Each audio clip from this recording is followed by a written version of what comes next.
רואה, חזרתי ככה במלוא המרץ ומיד סידרתי לעצמי טיפול קוסמטי כדי לחפות על הנזקים ולחזור ככה רעננה ומוכנה. אז רשמייך מן הפנים של קרוון היופי?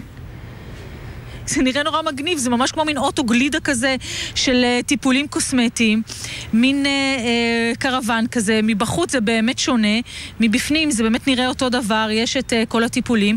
אני חייבת לציין שמדובר באמת ביוזמה של אישה אחת מהיישוב מיתר, שנמצא ליד ערד, שהיא קוסמטיקאית, היא פשוט החליטה יום אחד שהיא רוצה להביא את בשורת טיפולי הפנים והלייזר לכל מיני נשים ככה בדרום, שקצת קשה להם להגיע למכונים.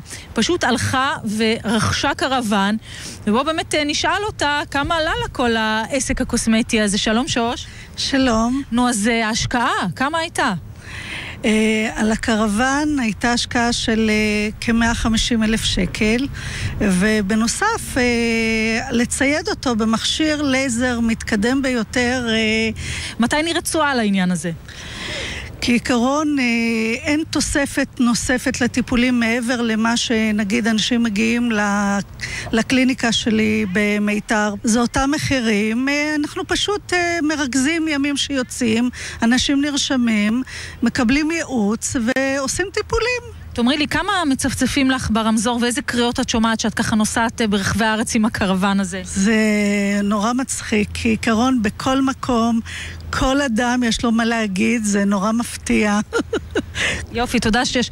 אגב, גדי, אתה יודע, מעבר ככה לפולקלור שיש בזה, ולזה שיש לזה כאמור מקדם מגניבות, אני בחזוני רואה את הקרוון הזה, אתה יודע, משרת הרבה מאוד לקוחות בכל מיני יוזמות עסקיות. מה, מספרות, ציפורניים, דברים כאלה? לא, בטח, לא רק זה, ופיצריות ניידות, ומוסכים להחלפת פנצ'רים ניידים. בקיצור, אתה יודע, השמיים הם הגבול.